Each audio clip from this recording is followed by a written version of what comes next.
What does true power really look like? I mean, beyond the public stuff, the daily headlines, we're talking about a world of information.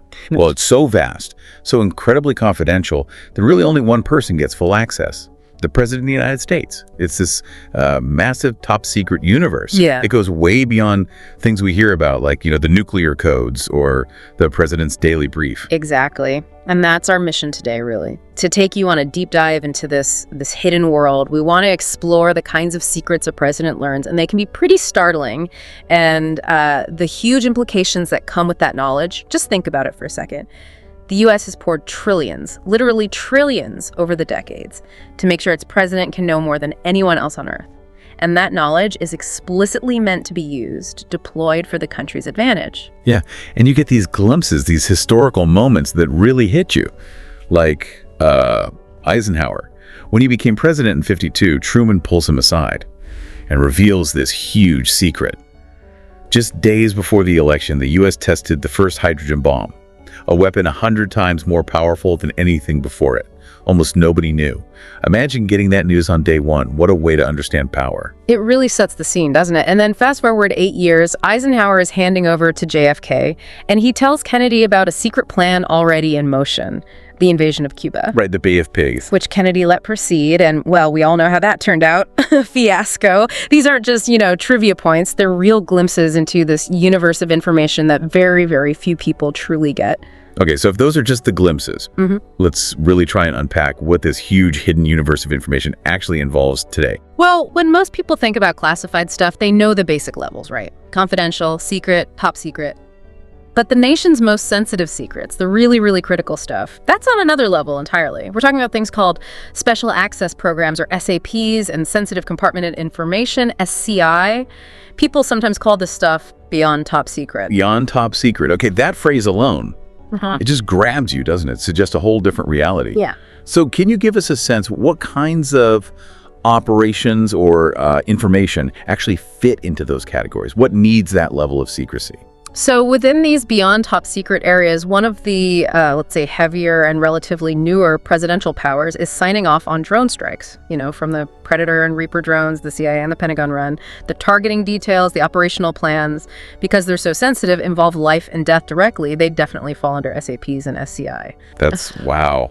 It's pretty sobering. And what gets me is you mentioned the process for these kinetic attacks with the lethal ones. The source says it's never really revealed publicly in detail, and there's no judicial oversight at all. Why is that? Does the source explain the justification for keeping something like that so opaque? It seems like a big accountability question. Well, the source points out that technically political assassination is banned by Executive Order 12333. That's the rule book for intelligence activities. But presidents like Obama and George W. Bush still had quite a bit of latitude in designating suspected terrorists for these strikes. Places like Pakistan, Somalia, Yemen, Iraq, Afghanistan. The justification usually comes down to national security needs, immediate threats. But yes, the process itself stays very tightly held. And here's something really stark the source mentions.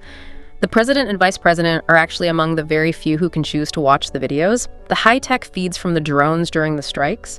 Apparently, President Bush and Vice President Cheney often watch these kill videos during their morning intelligence briefings. That's an intense level of connection to the consequences, seeing it directly like that. And the president can actually change this whole opaque process, tweak the rules for lethal force without telling anyone.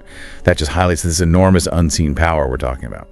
And moving deeper into those SAPs, those special access programs, you find things like the specifics of NSA surveillance tech, their hacking capabilities, ongoing intelligence projects, joint operations with allies, too. It's about knowing the exact tools in the digital toolkit. Right. I remember reading about Obama early on.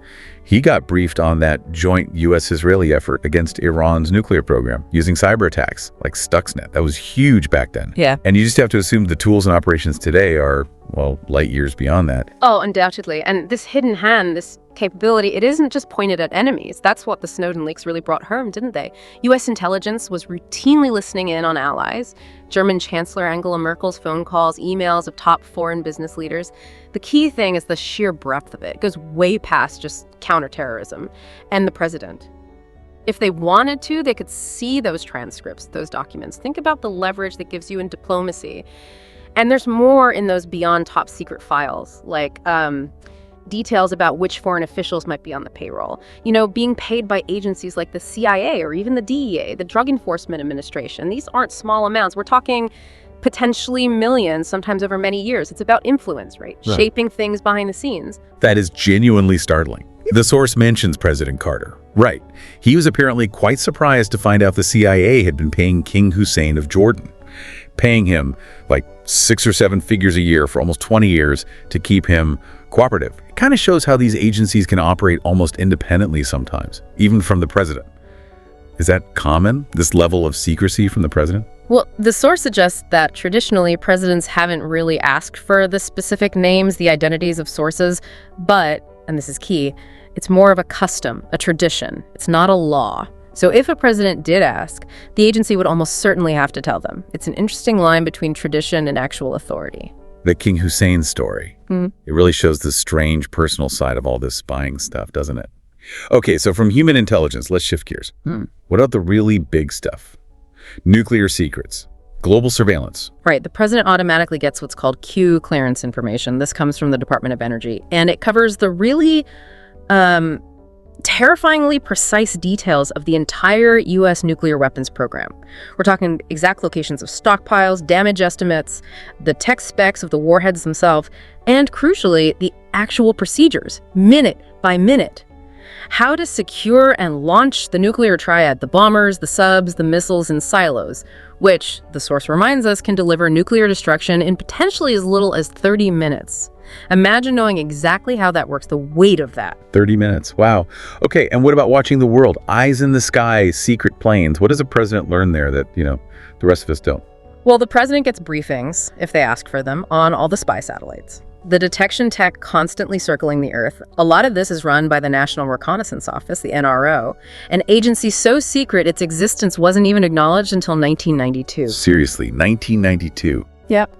And people who have been briefed say the capabilities are, well, the phrase used is vastly more advanced than the public realizes. Unprecedented ways of seeing almost anywhere. And it's not just satellites up there, is it? There are these secret planes, too, like that stealth Black Hawk helicopter. Nobody knew about it until one crashed during the bin Laden raid.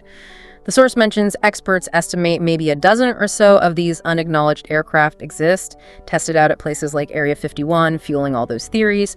And, the source even throws this out there. If the government did have, captured UFOs from Roswell or whatever, the president would probably be one of the first to get that briefing, too. It's intriguing, if a bit out there. Let's talk about something maybe less sci-fi, but just as hidden. Secret law. Think about presidential policy directives, PCDs. These are like executive orders setting policy for the whole government, but lots of them are classified. There was an example in 2015. Obama released a new policy on hostages, PPD 30.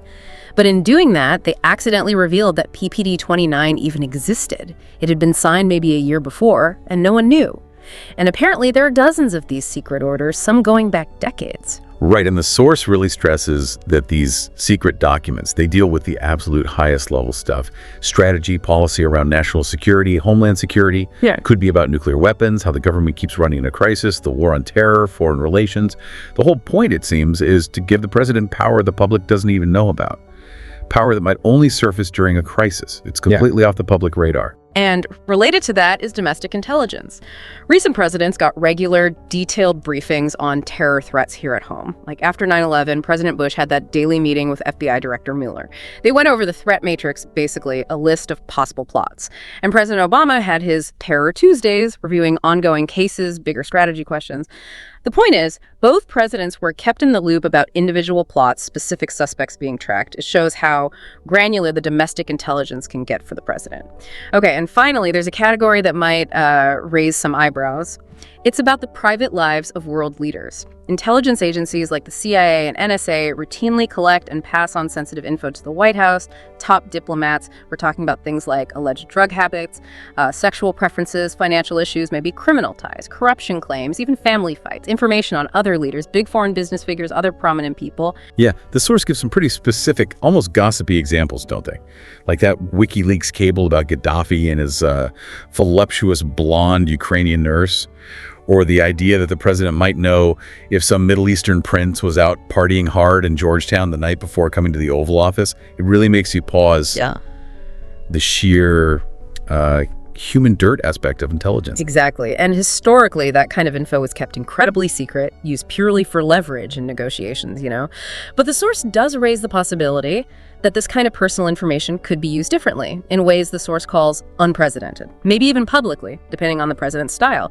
It just highlights the sheer scope of what's available and how it could potentially be weaponized, affecting not just nations, but individuals on the world stage. So when you pull it all together, you see that a U.S. president steps into this incredible, deep pool of classified knowledge. Everything from greenlighting lethal drone strikes, deploying cyber weapons, all the way to knowing the very personal, private financial details or secrets of other world leaders. It's an enormous hidden advantage. So what does this all mean for you listening to this?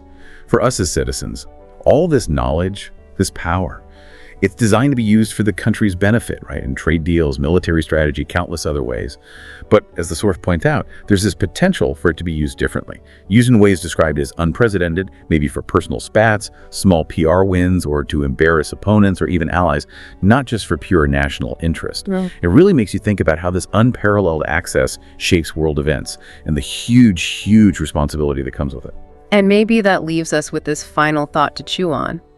When you consider this hidden world of secret law and this ability to access so much information that nobody else sees, what does that mean for accountability, for transparency, for the balance of power between the government and the people it's supposed to serve? How much do we actually want our leaders to know? And maybe more importantly, how much do we trust them with that knowledge?